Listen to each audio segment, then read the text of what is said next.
এটা ব্যবহারকারীকে না ধরে আগে যারা মাদক ব্যবসার সাথে জড়িত, যারা বড় চোরাচালান করে সীমান্ত দিয়ে হোক, এখানে হোক, ভিতরে হোক, তাদেরকে আমরা আটক করার ব্যবস্থা করছি।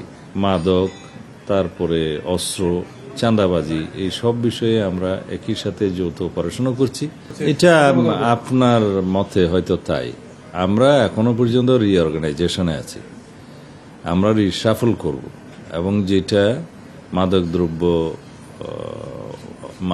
নিয়ন্ত্রণ অধিদপ্তরের যারা কর্মকর্তা আছেন, যারা অপারেশনে আছেন, শুধুমাত্র ওই নার্কোটিক্স ডিপার্টমেন্ট অপারেশন করে না, অপারেশনটা পুলিশ করে, র্যাব করে, আমাদের অন্যান্য সংস্থা করে, ইন্টেলিজেন্স গ্রুপগুলো সাপোর্ট দেয়।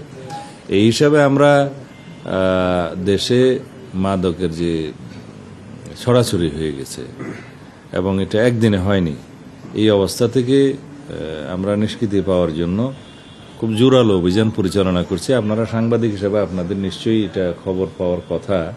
প্রত্যেক দিন আমাদের এই বিষয়ে অগ্রগতি আছে। মাদক, তারপরে অস্ত্র, চাঁদাবাজি, এই সব বিষয়ে আমরা একই সাথে যৌথ অপারেশনও করছি। আবার পুলিশ নিজেরা অপারেশন করছে, র্যাব অপারেশন করছে, অগ্রগতি আছে।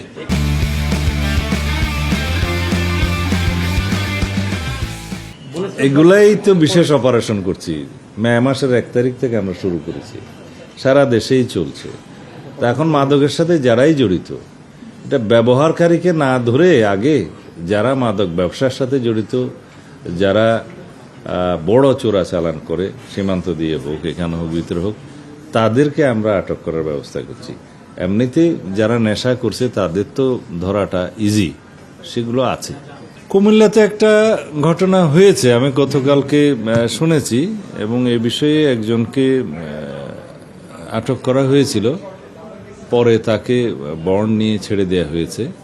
এই বিষয়টা ছিল সম্ভবত একটা বাস স্ট্যান্ডের বা বিভিন্ন রকমের যানবাহন, ছোট বড় যানবাহনের একটা স্ট্যান্ডের ইজারা নিয়েছিল, এবং ইজারার যে টাকা নির্ধারণ করা আছে তার চাইতে সম্ভবত বেশি আদায় করছিলেন। তো এই কমপ্লেনের ভিত্তিতে জনগণ কমপ্লেন জানালে থানায় তাকে ডাকা হয় এবং সেখানে বন্ড নেওয়া হয়। তারপরে বাস স্ট্যান্ডে ওখানে সাইনবোর্ড দিয়ে কোন যানবাহনের জন্য কত ফিস নির্ধারিত সেটা টানিয়ে দেয়া হয়। তারপরে জনগণের সাথে কথা বলে পরিস্থিতি শান্ত করে তাকে ছেড়ে দেওয়া হয়েছে।